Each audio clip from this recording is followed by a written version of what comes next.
Qui nous écoutent au travers de la planète Terre, Amen. Nous vivons les derniers soubresauts de l'humanité. Jésus-Christ peut revenir à n'importe quel instant et nous sommes sur le qui-vive, Amen. Et nous sommes donc à la veille de voir le retour glorieux de Jésus-Christ. Que Dieu soit béni. On lit dans Genèse chapitre 18, verset 14. Genèse 18, verset 14. Le titre du message, à la porte la belle. Genèse 18, verset 14.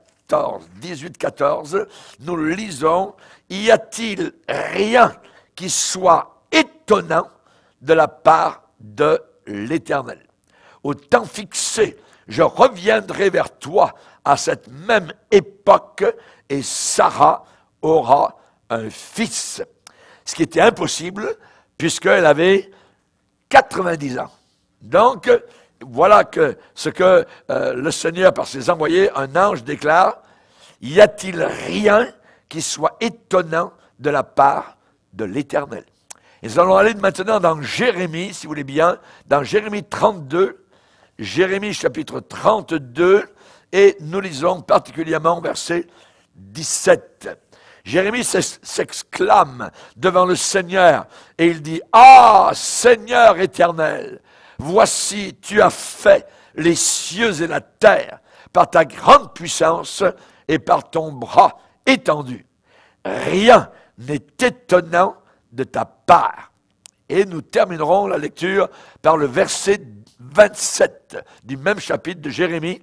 Jérémie chapitre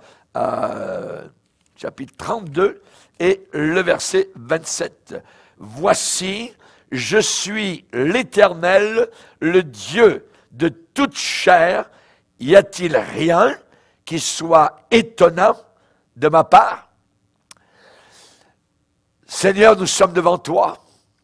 Toi qui nous étonnes, toi qui nous surprends par tes miracles, par tes bénédictions, par ton salut, par ce que tu nous apportes comme cadeau que nous n'attendions même pas parfois. Seigneur, merci. Merci Seigneur, aide-nous à plonger nos regards dans cette pensée que le Saint-Esprit nous donne en ce bon moment de savoir qu'il n'y a rien, absolument rien qui soit étonnant de ta part. Et nous te demandons ces choses dans le nom puissant de Jésus-Christ, ton Fils. Amen. Et tout le peuple dit Amen. Gloire à Dieu. On peut s'asseoir, chers amis. Alléluia. Donc, nous avons le même motif, le même leitmotiv qui revient au travers de la Genèse. Y a-t-il rien qui soit étonnant de la part de l'Éternel? Jérémie lui-même va déclarer, Seigneur, tu as créé les cieux et la terre. Alors, si tu es un créateur, rien n'est étonnant de ta part. Et ensuite, c'est Dieu lui-même qui renchérit et qui déclare, au verset 27 de Jérémie 32, « Voici, je suis l'Éternel, le Dieu de toute chair. Y a-t-il rien qui soit étonnant de ma part? » C'est le sujet de notre réflexion aujourd'hui. Pourquoi? Eh bien, parce que la conviction qu'avait Jérémie, c'est la conviction que nous devons nous aussi avoir et recevoir par la foi. Ça veut dire que ce qui n'est pas encore arrivé peut arriver. Le miracle que nous n'attendions pas peut s'accomplir. Rien n'est étonnant de la part de ce Dieu qui est créé, qui a posé la planète Terre sur du vide. C'est pas mal étonnant, et il est capable d'agir dans nos petites vies aussi, de façon merveilleuse et glorieuse. Et Jérémie a saisi par la foi, je dirais, ce fait que Dieu, créateur, donc, est capable de n'importe quoi. Dieu lui-même a confirmé la pensée de Jérémie en disant « Je suis l'Éternel, il n'y a absolument rien qui soit étonnant de ma part. » Aujourd'hui, nous allons élever nos pensées à la hauteur de Dieu. Nous allons prendre notre envol pour non pas rester au niveau terrestre, au niveau humain, mais monter donc dans la présence de Dieu et recevoir de Dieu ce que Dieu a pour chacun d'entre nous, qui semble à nos yeux impossible. Mais rien n'est étonnant de la part du Seigneur. Donc, nous ne devons pas l'abaisser. C'est-à-dire que Dieu, je dirais, est le chum, il est le copain, tout ça. Vous ne pouvez jamais agir de cette façon-là, même avec Jésus dans son incarnation ou avec Dieu le Père. Impossible, impossible. Il est Dieu, hein, il est véritable, il est le Créateur, il est 3 fois saint. Nous sommes des pécheurs, sauvés par sa grâce, mais avec une nature pécheresse. Et évidemment, on ne peut pas prendre Dieu comme le petit copain, lui passer la main sur l'épaule, ainsi de suite. Impossible, impossible. Avec un ami, on va le faire sur la planète Terre, il n'y a pas de problème, mais pas avec le Seigneur. Donc, nous n'allons pas l'abaisser. Pourquoi? Parce que nous ne regardons pas aux choses visibles. Nous regardons aux choses qui sont invisibles. Car les choses visibles sont passagères et les invisibles sont éternelles. Éternelles, voyez. Donc, nous avons nous-mêmes des âmes à l'intérieur du petit corps que Dieu nous a fait. Nous avons une âme. Et cette âme ne mourra jamais. Elle va demeurer pour toute l'éternité. Soit au ciel, soit en enfer. Si on refuse Jésus, mais les gens vont continuer à vivre de l'autre côté de la mort, soit avec le Seigneur ou soit sans le Seigneur. Donc nous ne devons pas le limiter. Les enfants d'Israël, à un moment donné, au travers du désert, eh bien, ont posé la question et ont dit, est-ce que Dieu pourrait-il, le Seigneur, agir et mettre une table dans le désert? Hein? On est fatigué de la manne, aller chercher la manne. Et comme les chrétiens aujourd'hui sont fatigués de la parole de Dieu, est-ce qu'on ne pourrait pas avoir un peu de divertissement dans l'église? Amenez-nous le rock, amenez-nous les lumières qui tournent, amenez-nous les danseuses, et ainsi de suite. Et vous avez des églises apostates comme cela, hein, je dirais, un peu partout au travers de la planète Terre. Ils ont besoin de rester fidèles, évidemment, à la véritable parole de Dieu, et non pas à un évangile tronqué, un évangile, je dirais, dilué, mais le véritable évangile. Et l'apôtre Paul déclare très bien en disant, vous êtes sauvés par l'évangile, oui, mais si, à condition que vous le gardiez tel que je vous l'ai annoncé. Sinon, vous auriez cru en vain. Donc, nous avons une bataille à la fin des temps pour garder cet évangile tel quel. Et cet évangile est tellement puissant, donc, qu'il est capable d'accomplir des choses formidables pour ceux qui sont sérieux avec le Seigneur. Donc, nous ne devons pas enfermer Dieu dans nos petits calculs. Absolument pas. On va laisser le Seigneur, il est tout puissant et il fait ce qu'il veut, comme il veut, comme il veut, voyez, et c'est lui qui est souverain. Si Dieu nous a fait une promesse, il se pourrait que vous ayez une promesse de la part du Seigneur. Et vous savez que le premier dimanche de janvier, nous avons un rituel un petit peu dans notre assemblée, c'est une distribution de promesses, voyez. Donc, on pige une promesse pour l'année, hein, qui est dans la Bible, et vous gardez ça pour vous, personnellement, dans votre cœur. C'est une promesse que Dieu vous fait, voyez. Donc, ça vient de la parole de Dieu. Et si Dieu nous fait une promesse, mais que la situation dans laquelle nous nous trouvons est contraire, la situation est contraire, qu'est-ce qu'il faut faire? Est-ce que je vais regarder ma situation ou bien je vais envisager l'impossible, le miracle, donc que Dieu est capable de faire? Rien n'est impossible à Dieu. À Dieu. Y a-t-il rien qui soit étonnant de la part de l'Éternel? C'était étonnant que toute une génération ait été englouti, noyé, sous le commandement du Seigneur du temps de Noé. C'est étonnant. C'est étonnant qu'une femme de 90 ans ait eu un bébé. Mais la Bible en parle. Donc nous voyons évidemment que Dieu est capable de miracles. Et les miracles que nous voyons dans les Écritures sont étonnants, stupéfiants, je dirais. Des malades guéris, des morts même qui ressuscitent, voyez, à la parole du Seigneur.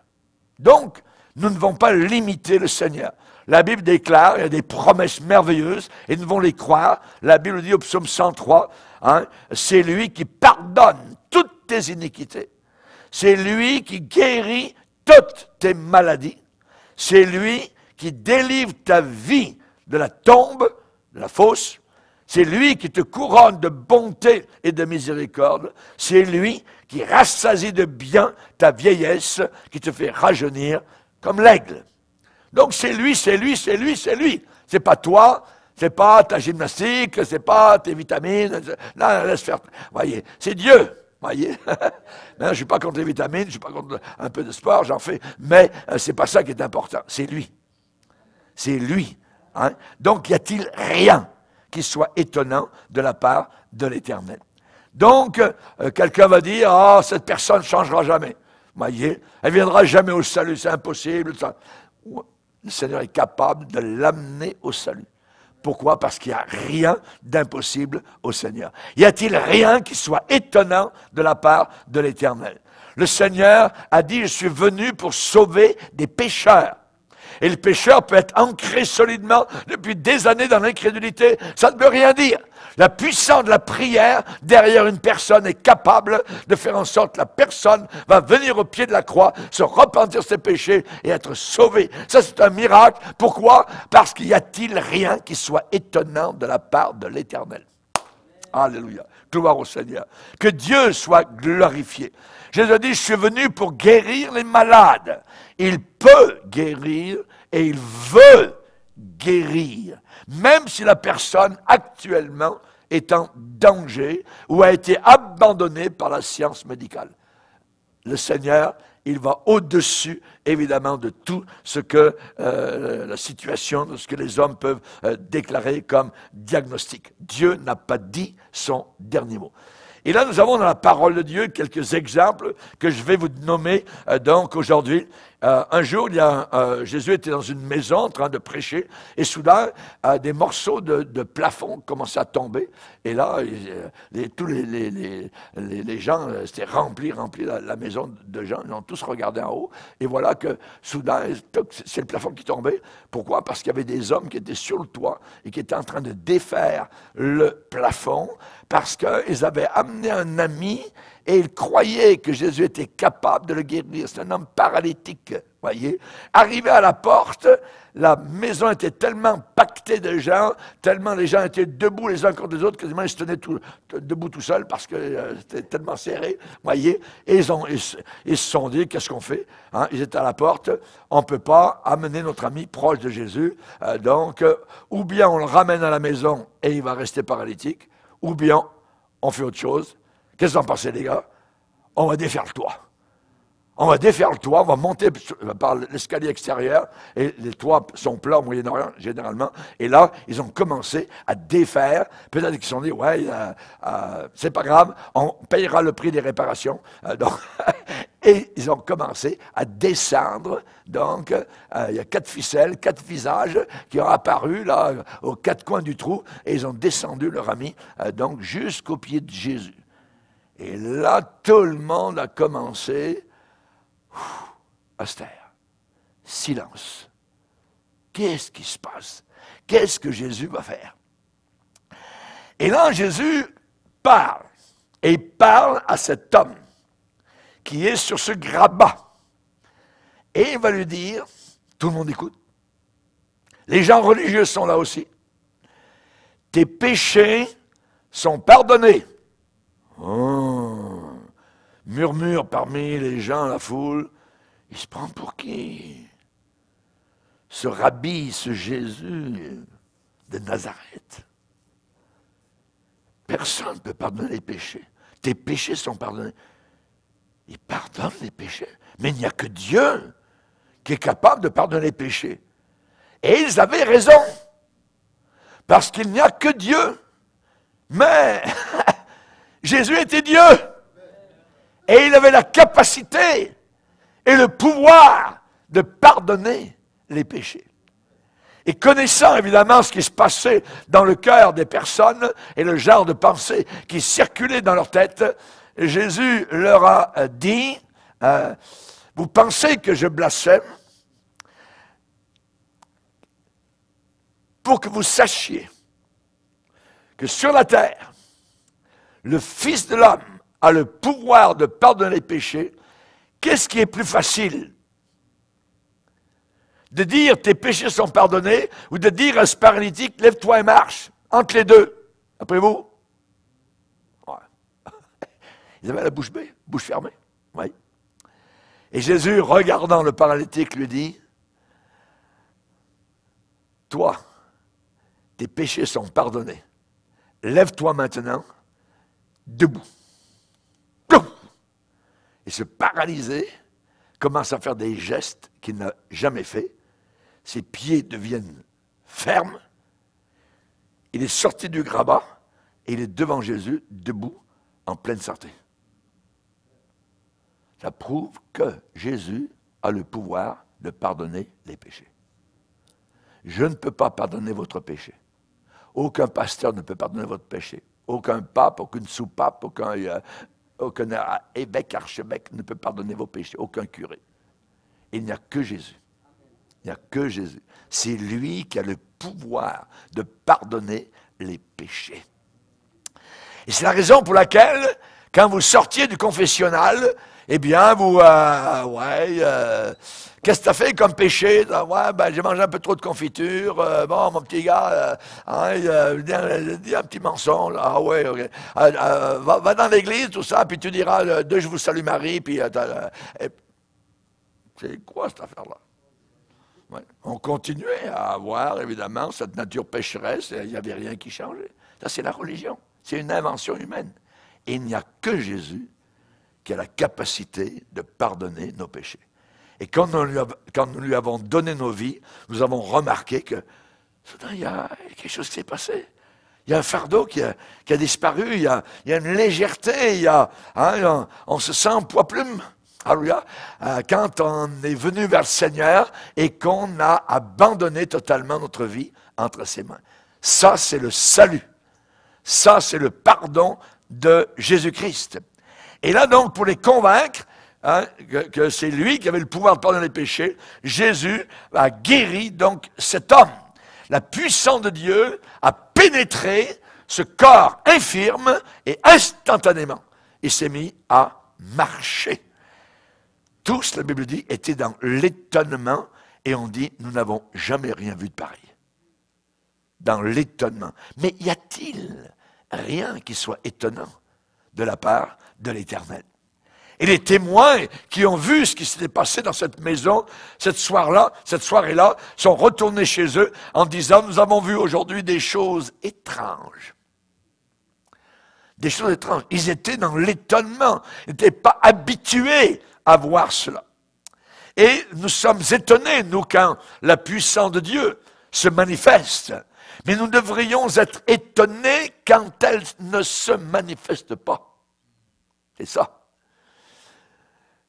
Pourquoi? Parce que Dieu veut manifester sa puissance. Il veut guérir des corps malades. Il veut délivrer. Il veut démontrer que le salut qu'il nous a accordé est véritablement puissant et se démontre par des œuvres de guérison, de délivrance, des provisions, des gens sauvés, des corps guéris, des drogués qui maintenant sont, les alcooliques sont sobres, ainsi de suite. Ça, c'est l'œuvre du Seigneur. L'œuvre du Seigneur. À Jéricho, il y avait une prostituée. Elle a été sauvée. Elle a cru dans le Dieu puissant et unique. Et nous voyons que dans le Nouveau Testament, son nom est inscrit dans le hall des héros et des héroïnes de la foi. Rahab, qui a eu la foi. Sa vie a été transformée. Jésus est venu pour sauver. Amen. Nous allons voir un autre cas, un homme boiteux de naissance. C'est-à-dire que quand il a commencé à grandir comme bébé, ses parents ont vu qu'il y avait un problème parce qu'il boitait. Il a continué à boiter, il a grandi, il avait 5 ans, il boitait, 7 ans, il a continué, 10 ans, toute son adolescence, et maintenant il avait 40 ans. 40 ans, boiteux de naissance.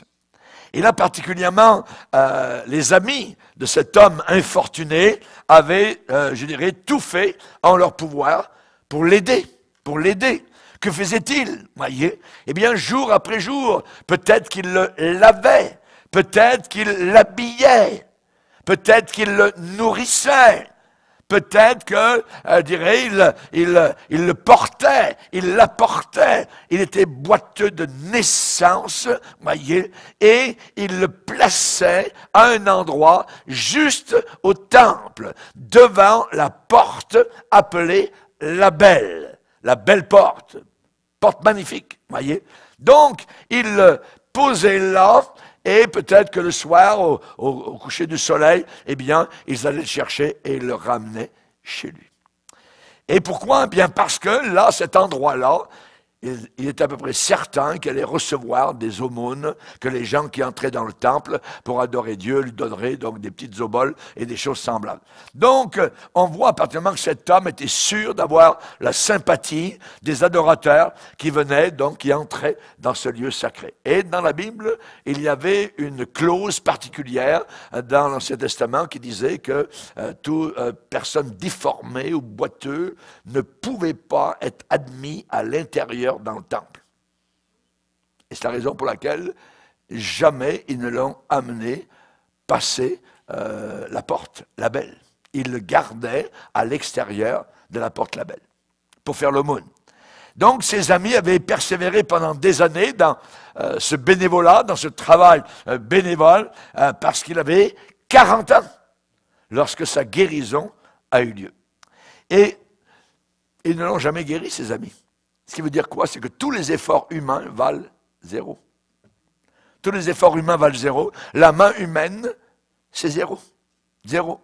Donc, il était laissé, cet homme était laissé en dehors, voyez, à l'écart, de ce qui en valait la peine, de venir louer le Seigneur à l'intérieur. Et lui, il était à l'extérieur. À l'extérieur. Donc, évidemment, il était du mauvais côté de la porte. Il voyait entrer les gens tous les jours. Peut-être dans son cœur, il aurait voulu lui aussi entrer pour adorer Dieu, mais non, sa condition était boiteux. Et nous sommes tous des boiteux. Nous boitons d'une manière ou d'une autre tant que nous n'avons pas rencontré Jésus. À partir de là, notre vie est transformée, littéralement. Et donc, c'est vrai qu'il y avait une entrée, il y avait un portail, il y avait cette porte, donc la belle, pour, je dirais, pour cet homme-là, mais lui ne pouvait pas y participer. Il ne pouvait pas entrer. Et je dirais que pour nous, il y a une porte qui existe aussi. En traversant la porte, on voit nos besoins pourvus, on est satisfait dans nos désirs, dans nos aspirations. Donc, vous le savez, Jésus a dit, je suis la porte. Je suis la porte. Et je peux vous dire que c'est la porte la belle. C'est Jésus.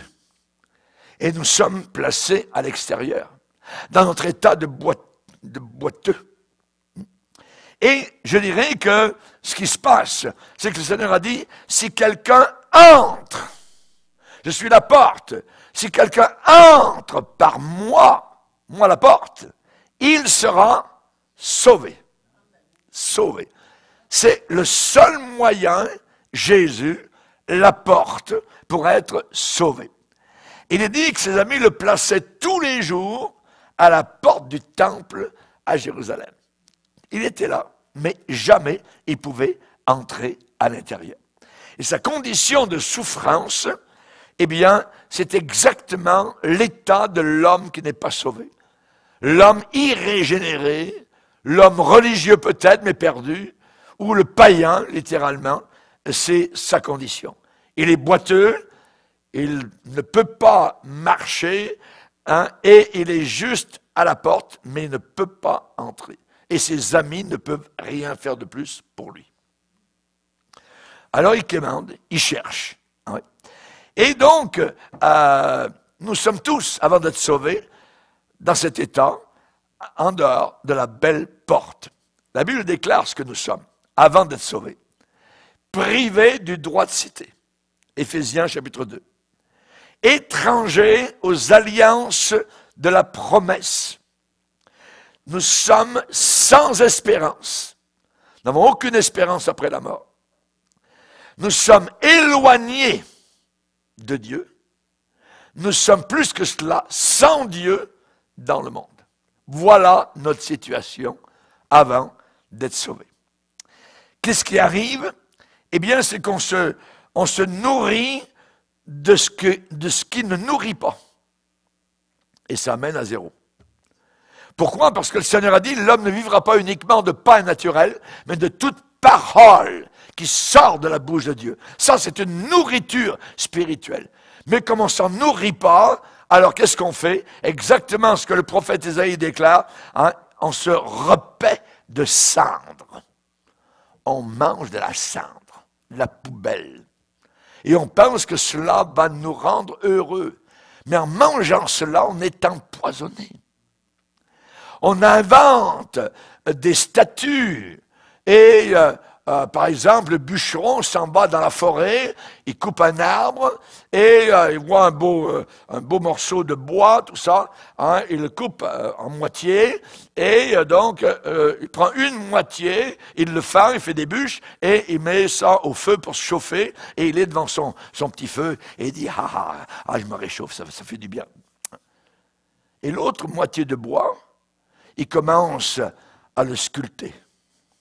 Il fait une bouche, il fait des yeux, il fait des oreilles, tout ça. Et ensuite, il le place dans sa maison. Et ensuite, il se prosterne devant ce bout de bois. C'est ce que la Bible enseigne. Je vais vous le lire. Il plante des pins. La pluie les fait grandir. Ces arbres servent à l'homme pour brûler. Il en prend, il se chauffe. Il y met aussi le feu pour cuire du pain. Il en fait également un dieu qu'il adore. Il en fait une idole devant laquelle se prosterne. Il brûle au feu la moitié de son bois. Et avec cette moitié, il cuit de la viande. Il apprête un rôti, se rassasie. Il se chauffe aussi. Et il dit, je me chauffe, je vois la flamme. Et avec le reste, il fait un dieu, une idole. Il se prosterne devant elle, il l'adore, il l'invoque. Et il s'écrie, sauve-moi, ton bout de bois.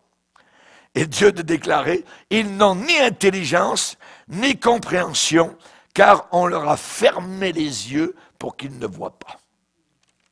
Donc ils ont les yeux fermés, aveugles, et le cœur pour qu'ils ne comprennent pas.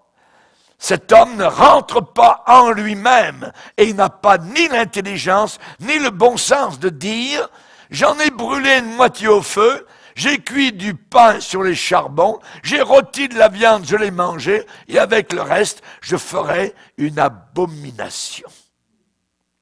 Je me prosternerai devant un morceau de bois. » Et ensuite, il est dit « Cet homme se repaît de cendre, son cœur abusé l'a égaré, et ne sauvera pas son âme, et il ne dira pas, n'est-ce pas du mensonge que j'ai dans ma main ?» Quand vous avez toute une religion, comme celle qui est catholique, ou les hindous, ainsi de suite, voyez, c'est exactement ça qu'ils font. Aucun n'est sauvé. Aucun.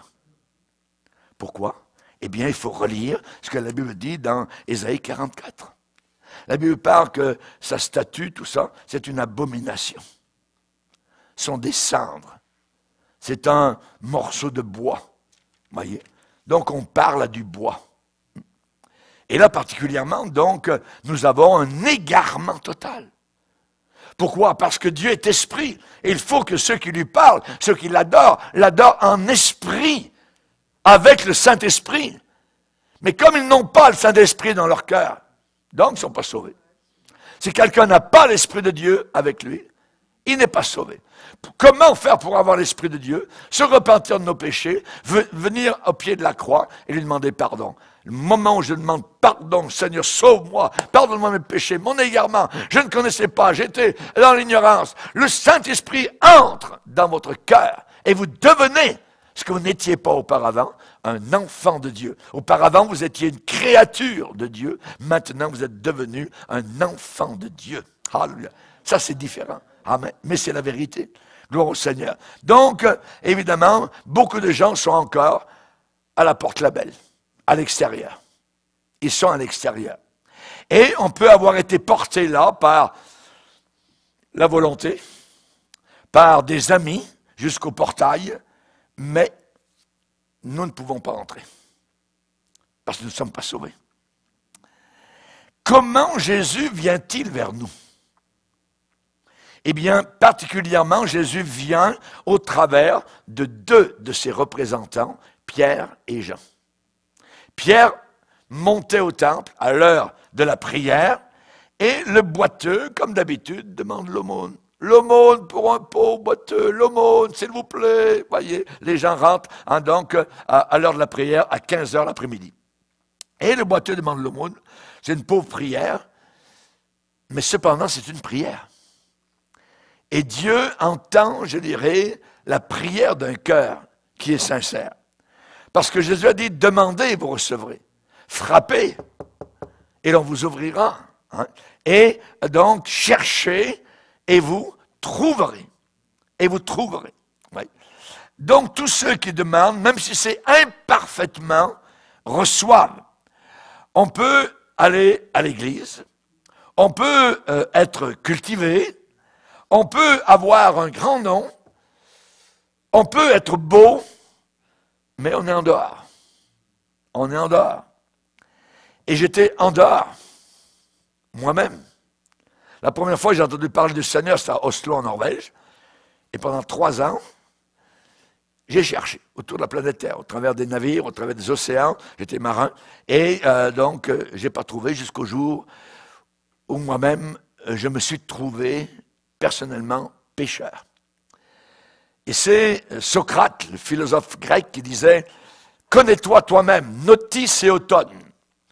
Et donc, c'est quand vous commencez à vous voir, vous connaître, pécheur.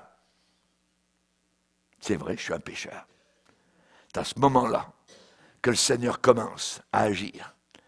Seigneur, je reconnais, j'ai besoin de toi. C'est quand on s'humilie qu'il va nous abaisser. Quelqu'un qui s'élève, qui est rempli d'orgueil, sera abaissé. Mais celui qui s'abaisse, celui qui se repent, lui, va trouver le salut. Si quelqu'un vient à moi, a dit Jésus, je ne le mettrai pas dehors. Merci Seigneur. Alléluia. Il ne m'a pas mis dehors et il ne te mettra jamais dehors. Si tu es honnête, si tu es humble, si tu reconnais évidemment donc tes péchés. Et Jésus est venu donc vers ce boiteux de naissance au travers de 2 serviteurs, Pierre et Jean. Et tous ceux qui demandent reçoivent. Donc, prenez votre Bible, mettez-la sur vos genoux et commencez à l'ouvrir. Et quand vous l'ouvrez, vous serez à l'intérieur de la porte Labelle. Et là, vous allez commencer à trouver, vous allez le trouver, il est partout, Jésus. De la Genèse à l'Apocalypse. Il est là dans les 66 livres de la Bible. Il est dans le livre de Jérémie, dans Amos, il est dans Ézéchiel, il est dans Ésaïe, il est dans 1 Samuel, dans 2 Chroniques, il est absolument partout. Vous le trouvez dans tout, jusqu'à la fin dans l'Apocalypse, il est encore là. Pourquoi? Parce que tout converge vers lui. C'est Jésus et lui seul qui est l'unique sauveur. Alléluia. Gloire à Dieu. Et là, particulièrement, la Bible dit que nous avons été rapprochés par le sang de Jésus. C'est le sang qui a coulé à la croix. Personne ne peut être sauvé s'il n'y a pas de sang qui coule.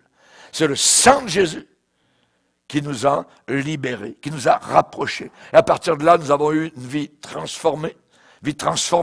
Le vice a été banni, les balles remplacées par des réunions de prière, les salles de danse par la salle de prière, la Bible, la lecture. Moi, j'ai commencé, quand j'ai trouvé Jésus, j'ai commencé à dévorer ce livre, tout ça, c'est merveilleux. J'ai demandé une Bible avec une couverture rouge parce que c'est un livre révolutionnaire. Donc, à l'époque, je me trouvais dans le Pacifique Sud et en Chine, pas très loin, il y avait la révolution de Mao Tse-tung et tous les Chinois avaient un petit livre donc rouge. Et j'ai demandé au pasteur, la première fois que je suis entré dans une église chrétienne, est-ce que vous avez une Bible rouge, voyez?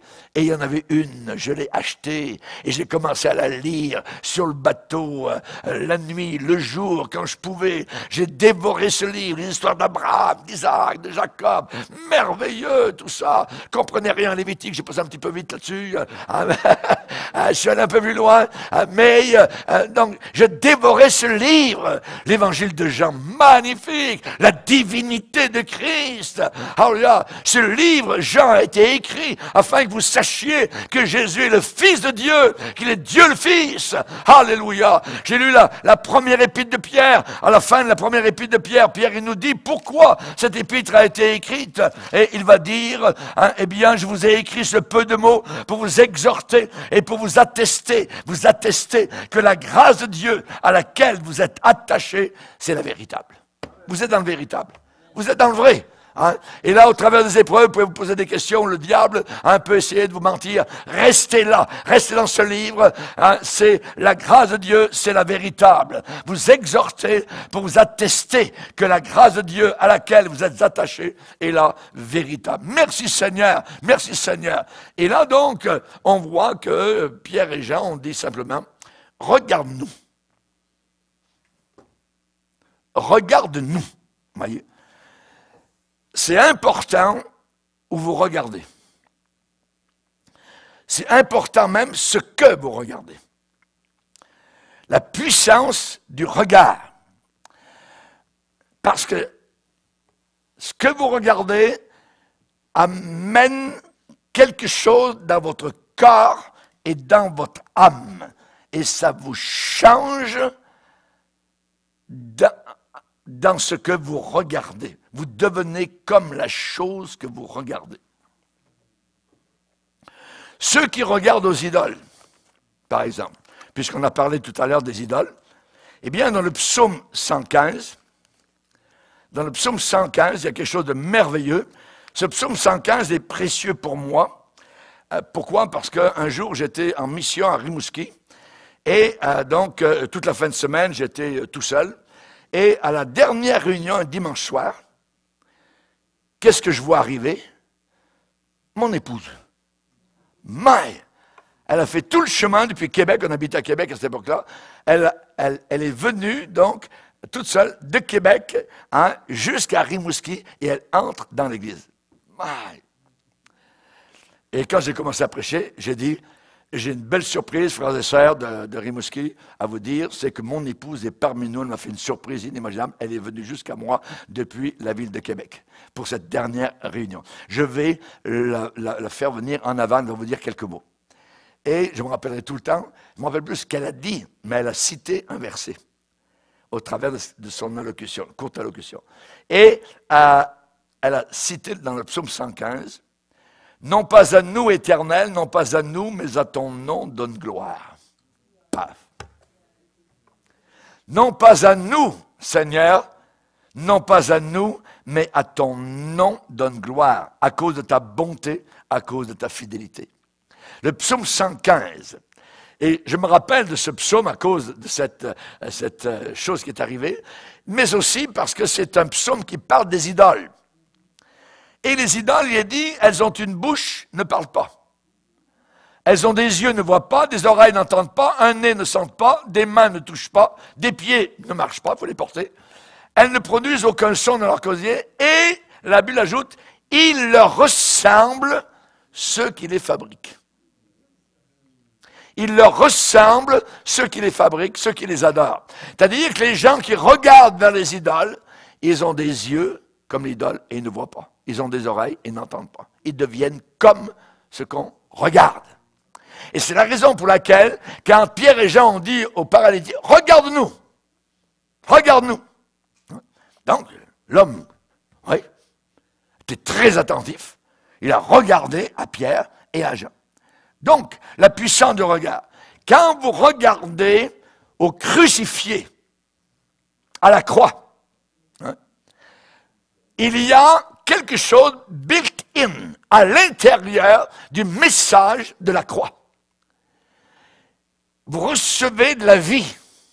un apport de vie et un apport de paix que vous n'aviez pas avant. Vous recevez de la santé physique. Vous recevez, je dirais, la force que vous n'aviez pas. Nous voyons cela fois après fois. Des gens viennent parfois, sont fatigués à la réunion. Et le soir, à la fin de la réunion, tout le monde parle, ça jase, sont heureux, contents. Qu'est-ce qui s'est passé? On dirait qu'ils sont remplis de force. Ils s'endormaient au début, parce que c'était une réunion du soir, tout ça. Ils étaient fatigués de leur journée de travail.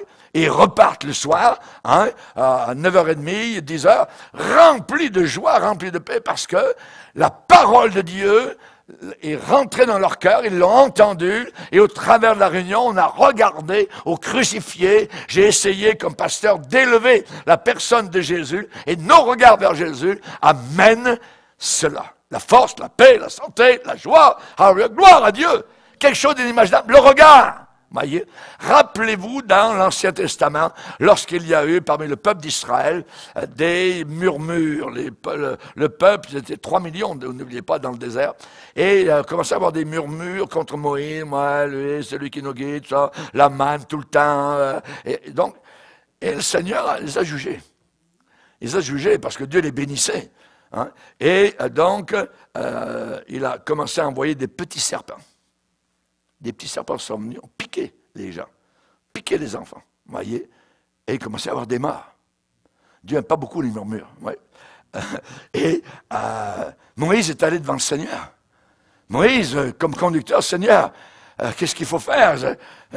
Les gens sont en train de mourir par dizaines, par centaines. Il y a des petits serpents qui sortent de partout, tout ça, et, des serpents venimeux. Et le Seigneur lui a dit, tu vas planter une perche. Et tu vas, sur cette perche, mettre un serpent d'airain. Et quiconque regardera à cette perche avec le serpent d'airain, que vous voyez aujourd'hui sur nos pharmacies, vous voyez, vous savez de la Bible, conservera la vie. Chaque mot est important. Conservera la vie. Quiconque regardera. Et dans le Nouveau Testament, qu'est-ce que nous lisons? Dans Jean chapitre 3, de même que Moïse, qu'est-ce qu'il a fait? Je vais vous le lire, Jean chapitre 3. De même, comme Moïse éleva le serpent dans le désert, il faut de même que le Fils de l'homme soit élevé, afin que quiconque croit en lui ait la vie éternelle. Regarder et croire sont synonymes. Je regarde à Jésus parce que je crois en lui. Amen. Heureux ceux qui n'ont pas vu et qui ont cru. Et il est dit que peut-être une maman, son petit enfant est en train de dépérir, il y a de la fièvre, tout ça, et elle a été piquée par des petits serpents, l'amène devant le poteau avec le serpent d'airain, et la petite maman, elle dit, hey, chérie, réveille-toi, regarde le serpent d'airain, regarde le serpent que Moïse a planté dans le désert. Regarde. Il a envie non, regarde le serpent. Et le petit enfant regarde, et il commence à... La vie vient automatiquement. Et soudain, la maman le laisse aller par terre, et il gambade dans le désert, et il retourne à sa tente en courant. Le regard conservera la vie. Il faut, nous, comme chrétiens, de continuer à regarder à Jésus. Continuellement. Alléluia. Cette semaine qui vient de s'écouler, chaque jour, j'ai regardé à Jésus. Tous les jours. C'est merveilleux. Parce que je conserve la vie. Ça se conserve, la vie de Dieu. Ça peut se perdre. Elle peut s'en aller. Elle peut disparaître. La foi, c'est pas quelque chose de statique, c'est dynamique. Ça peut régresser, ça peut augmenter. Jésus a dit aux disciples, où est votre foi? Jésus a dit d'une femme qu'elle a rencontrée, femme, ta foi est grande.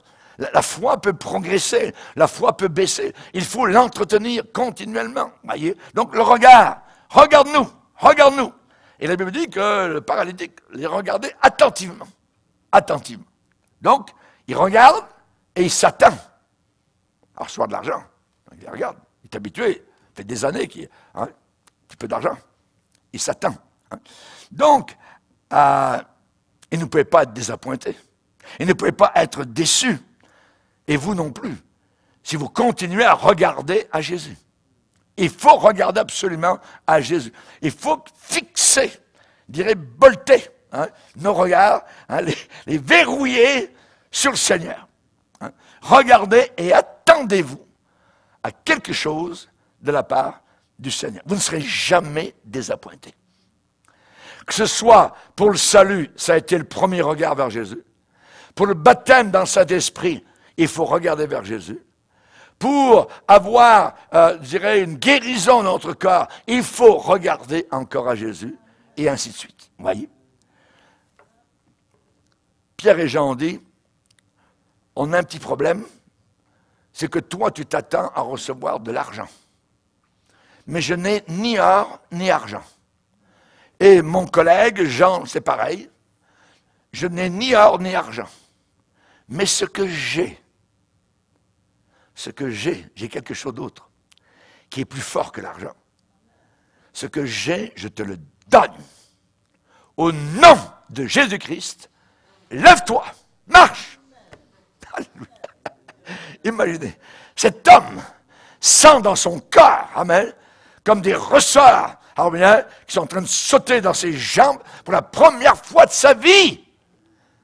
Ça fait 40 ans qu'il est sur la terre. Soudain, il se met sur ses deux jambes. Plus que ça, il se met à sauter. Il saute, il loue le Seigneur. C'est bien mieux que de recevoir de l'argent. Il vient de recevoir sa guérison totale par la puissance du nom de Jésus-Christ. Le nom de Jésus fait trembler les démons. Le nom de Jésus fait peur à ce monde. Ils ne veulent pas entendre parler de Jésus. Oh Dieu, ça ne les gêne pas. Jésus, c'est différent. Alors il faut leur planter le nom de Jésus face à eux. J-E-S-U-S. Jésus. C'est Jésus le matin, c'est Jésus le midi, c'est Jésus le soir, c'est Jésus la nuit. On vit pour Jésus, on aime Jésus, il nous a sauvés et on vivra l'éternité avec Jésus. Amen. Amen. Alléluia. Gloire à Dieu. Que Dieu soit glorifié. Amen. Alléluia. Merci Seigneur. Et évidemment, donc, ce que Pierre, je dirais, nous dirait en ce moment, eh bien, c'est la même chose. Ce que j'ai, je te le donne. Ce que j'ai, je te le donne. Hein. Cependant, et néanmoins, regarde-nous. Regarde-nous. Hein. Donc, au travers de nous, ils doivent voir la puissance de Jésus. Ils doivent voir quelque chose qui est différent. Alléluia. Le Seigneur est celui qui guérit. C'est la raison pour laquelle, évidemment, nous avons des promesses merveilleuses, comme dans le psaume 91 que vous connaissez, évidemment, la plupart d'entre vous, où il est dit, tu ne craindras ni les terreurs de la nuit, ni la flèche qui vole de jour, ni la peste qui marche dans les ténèbres, ni la contagion qui frappe en plein midi, que 1000 tombent à ton côté et 10 000 à ta droite, tu ne seras pas atteint. Tu ne seras pas atteint. Ou bien ce livre est faux, ou bien ce livre est vrai. Tu ne seras pas atteint. Amen. Bon Seigneur. Raison pour laquelle l'histoire de Covid, nous, on l'a envoyé par-dessus bord. Pourquoi? Parce que tu ne seras pas atteint. Et nous n'avons pas été atteints. Gloire à Dieu. Parce que la parole de Dieu, elle est vraie. C'est des promesses véritables. Alléluia. Alors, évidemment, ce monsieur, regarde-nous. Je n'ai ni argent, ni or, mais ce que j'ai, je te le donne. Ah oui, tu as quelque chose? Tu as quelque chose? Oui, j'ai le nom. Le nom qui apporte la délivrance, le nom qui apporte la paix, le nom qui apporte la joie, le nom qui apporte la puissance. Alléluia, gloire à Dieu. Le nom qui apporte la délivrance et la guérison.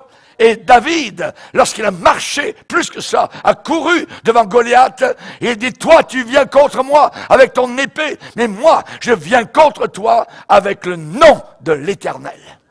Avec le nom de l'Éternel. Un nom puissant, un nom merveilleux. Répétons, s'il a été capable de créer la terre entière, le monde entier, les luminaires de la nuit et du jour, il est capable de guérir nos petits corps. Il est capable de pourvoir à nos besoins. Il est capable de nous aider et de nous secourir quand nous regardons vers lui. Il faut regarder vers lui, pas vers les hommes. Il faut plier nos petits genoux et les placer devant le Seigneur. Quand tu pries, entre dans ta chambre, ton lieu secret. Ferme la porte au bruit du monde. Ferme la télévision, ferme la musique, ferme tout. Ferme la porte. Mets-toi à genoux. Et ton Père, qui est là, il est là. Il est là. Ton Père qui est là, dans le secret, te voit, t'entend, et répondra à ta prière. Il est là dans le secret. À nous de pratiquer.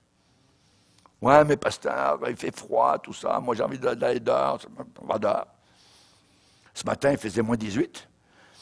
Ah, j'ai mis mon parka, tout ça. Je suis allé dehors. Il faut que je lui parle, absolument. Je ne peux pas avoir une journée sans parler à ce Dieu. Il faut que j'ai une communion avec lui. Il faut que je connaisse ses pensées. Il faut que j'ai cette communion avec lui. Et même s'il faisait moins 30, c'est pas grave. On continue. Un petit peu froid aux pieds, mais c'est pas grave. C'est merveilleux. Regarde vers moi. Regarde vers le Seigneur. Regarde vers Jésus. Alléluia. Et le boiteux a fixement donc regardé, évidemment, les deux apôtres avec l'œil de la foi, mais il n'a plus vu des êtres faibles. Qu'est-ce qu'il a commencé à voir? Ce boiteux a commencé à voir des ambassadeurs plénipotentiaires. Ça veut dire qu'ils ont toute la puissance du ciel avec eux, au travers desquels Dieu opérait et agissait. Regarde-nous, lève-toi, marche. C'est arrivé. Alléluia. Nous sommes les agents accrédités du Dieu omnipotent, omniscient, omniprésent. Au nom de Jésus-Christ de Nazareth, lève-toi et marche. Lève-toi et marche. Au nom de Jésus de Nazareth, la Bible est vraie, parce qu'aujourd'hui, il y a des Jésus partout. Mais notre Jésus, c'est le Jésus de Nazareth qui a été cloué sur la croix. Dans le Nouvel Âge, ils ont des Jésus aussi. Et je me rappelle d'un auteur qui avait été sauvé et qui était dans le Nouvel Âge, je dirais, Rabat, hein, et dans son livre, dans son témoignage, il dit, maintenant dans mon livre, maintenant à partir de cette page, quand je dirai le mot Jésus, ça voudra dire le diable. Parce que dans le Nouvel Âge, leur Jésus, c'est Satan. Dans les francs-maçons, c'est la même chose. La franc-maçonnerie, c'est luciférien, c'est occulte, et on ne peut pas être chrétien et franc-maçon. Impossible. Impossible. Je vous parlerai d'un autre cas, d'un jeune homme riche. Un jeune homme riche est venu vers Jésus. Que dois-je faire pour aller au ciel? J'ai observé les commandements de ma jeunesse. Bon, formidable. Ah oui. Jésus répond, il te manque une chose. Il te manque une chose. Jésus va toucher le nerf sensible, comme une dent qui fait mal. Quand le dentiste touche, aïe! Jésus a touché au nerf. Cet homme, ce jeune homme, qui semblait obéir, de façon générale, à la parole de Dieu, il était cependant cupide, il aimait l'argent, et il avait beaucoup d'argent et de biens. Et Jésus va toucher le nerf sensible. Il te manque une chose, va, vends tout ce que tu as, puis viens et suis-moi. Et alors tu auras un trésor dans le ciel. Et là, il a commencé à baisser la tête. Son visage s'est défait. Il est venu tout joyeux. Et il est reparti tout triste. Parce qu'il n'a pas voulu payer le prix. Et Jésus a dit qu'il sera difficile à ceux qui se confient dans les richesses d'entrer dans le ciel. Les disciples ont été étonnés. Et on dit, Jésus, mais qui peut être sauvé? C'est un jeune homme qui semble avoir observé toute la parole de Dieu. Et là, tu lui as parlé d'une chose, mais bon, ok, il est parti tout triste, mais hey, qui peut être sauvé? Et là, particulièrement, donc, un homme extérieurement, semble-t-il, irréprochable, hein, à vue humaine, ne peut pas être sauvé. Si lui, il ne peut pas être sauvé, qui le sera? Et personne, aussi longtemps qu'il s'agit de bonnes œuvres, hein, de tout le bien que quelqu'un peut faire pour gagner son ciel, ne peut pas aller au ciel. Parce que si on peut gagner notre ciel par nos bonnes œuvres, parce qu'on est gentil, à ce moment-là, on va enlever la croix d'ici, ça ne sert plus à rien. On n'a plus besoin de sauveur. Pourquoi Jésus est-il mort sur la croix? Mais il est mort sur la croix parce que toutes nos bonnes œuvres ne peuvent pas nous racheter. Nous racheter. Ce qui est impossible aux hommes est possible à Dieu. À Dieu. La Bible pose une question. Est-ce qu'un léopard peut changer ses taches? Non. Est-ce qu'un Éthiopien, un homme noir, un Africain, est-ce qu'il peut devenir blanc? Non. C'est la même chose. Par nos bonnes œuvres, nous ne pouvons pas enlever nos taches. On ne peut pas changer notre peau. On a besoin du sang de Jésus, d'un clean-up sanguin. C'est uniquement le sang de Jésus qui nous lave de tous nos péchés. Quand vous êtes sauvé, vous avez un sentiment que j'éprouve assez régulièrement quand je vais en dehors de la maison et j'ouvre mes poubelles. Ça pue. Et ensuite arrive dans la rue un monsieur avec un gros camion, puis là, avec les pinces, et ensuite, moi, je sors et je vais chercher ma poubelle. Je regarde, oh, elle est vide. Je suis content dans le cœur. Le salut, c'est la même chose. Vos poubelles sont vides. Ça a été balayé, terminé. Ça ne reviendra pas la semaine prochaine. Amen. Hallelujah. Et je dirais que le jeune homme riche, il a passé à côté. Il aurait pu devenir un apôtre, comme les autres, en Galilée, quand je les ai appelés. Et Pierre, Jean, venez, suivez-moi. Vous pêchez des poissons, je vais faire de vous des pêcheurs d'hommes. Lui aussi, ce jeune homme riche aurait pu. Et il aurait dû. Mais il ne l'a pas fait. Vous l'avez fait. Pour la plupart, vous avez donné, abandonné votre vie à Jésus-Christ. C'est la plus belle des choses que vous avez faites dans votre vie. Y a-t-il rien qui soit étonnant de la part de l'Éternel? Saul de Tarse, un homme religieux, qui prie. Et il va chercher les chrétiens, il va les tirer de leur maison, il va les emmener en prison, il va en faire lapider, il va en faire tuer, il a du sang sur les mains.